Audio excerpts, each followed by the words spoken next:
Okay, everybody. Welcome back to Smirking Gun. Oh my god. This is Rob doing On Your Left, hitting the light, because this is Game of Thrones Season 6, Episode 1 reaction, and whatever. I don't really have, the review is gonna be really quick. So, full spoiler warning. Uh, it was pretty friggin' awesome. But it's a catch up episode. So some people would be like, well, why don't they tell those people to take a walk? Because the rest of it was like, they hit everything on the head. But the thing was also, I have to go, it felt like just hopeless. Just hopeless. Like, I was feeling down. I mean, it's good production quality, but the storyline, I was like, are we really just gonna have all the bad guys win forever? Like, every time somebody that's good or interesting just gets, like, you can tell where their storyline is going and they're just gonna. But they turned it around. They really did. I mean, Jon Snow, hey.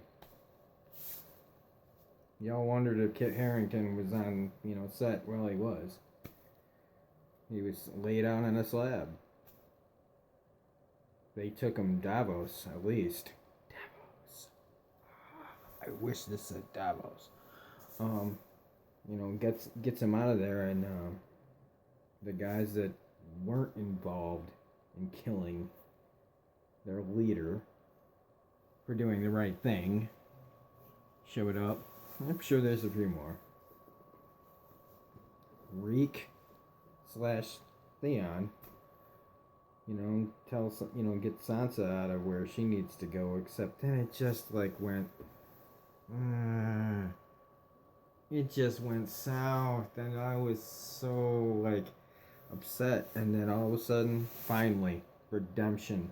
Brienne gets to fuck people up for a Stark that she's put an oath on, and she does in admirable fashion. I mean, I don't have my Game of Thrones guys are up there.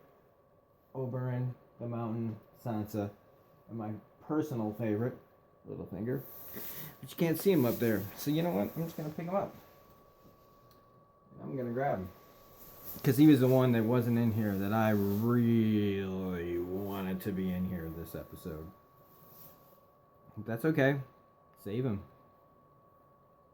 He'll be coming for you.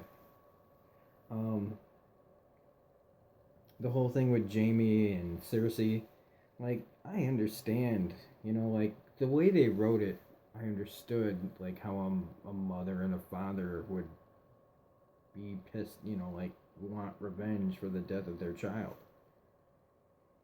And that's the way how good it is writing, because they're pieces of shit.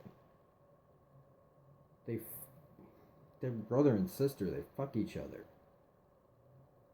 And they had all these kids, and Cersei saying, basically, I already knew all this stuff was gonna happen, but the way they write it, I don't feel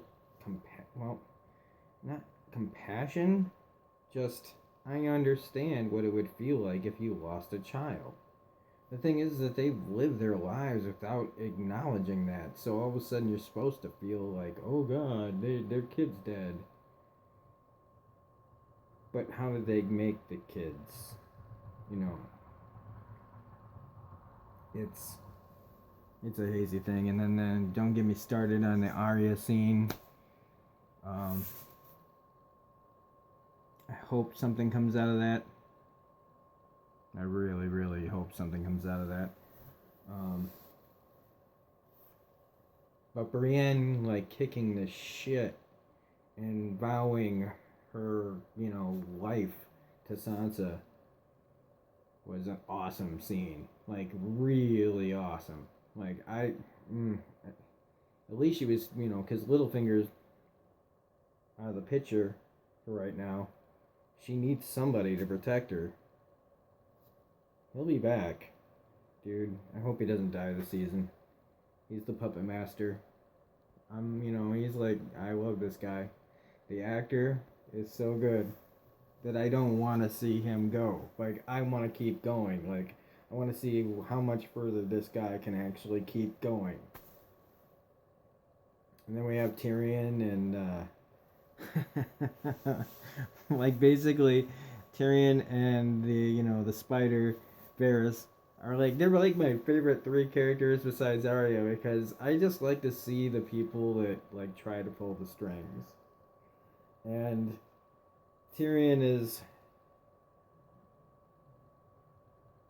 well, really Varys is trying to guide Tyrion into like, cuz Daenerys is gone, like how to manage Meereen while she's gone.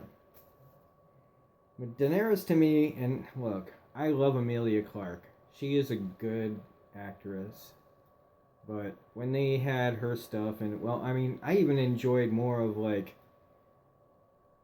the two guys that have been, one's in love with her. Well, they're all in love with her, but I enjoyed that storyline of them following her, try to find her, than I did with when they actually showed her. Where she goes, "I'm Khal Drogo's wife," and the guy goes, "And nobody touch her," and I'm like, that kind of feels a little off from what you know their culture maybe is, but it does sound like it means she needs to be put in like the grave, like Egyptians, like thrown into a pyramid. I know I'm probably forgetting. And then at the end, Melisandre, who, oh God, Carice Van Houten, I love her so freaking much on this show. And then she goes in there, and you don't know what happened. But all of a sudden, there's just an old woman laying there and goes to bed. And we don't see anything else that happens. I mean, the other thing, I'm going to quickly jump back and go. Davos and the guys from the Night's Watch and Wolf and freaking the Dire Wolf protecting Jon's body.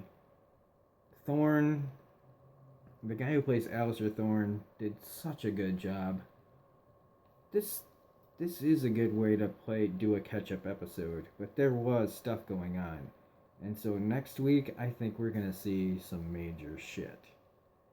So, anyway, I'm going to give this a 9.5 out of 10, only because you left out my buddy. You did not have Littlefinger in it. It's a minor thing. I just think it would have helped. Sansa even was alright. Arya was good. Everybody was good. If you don't put this guy in, I will have it's just, anytime you can fit this guy into the episode, it's always awesome. So anyway, this is Rob from Smirking Gun saying Hodor, and we'll see you next time on episode 2. Bye.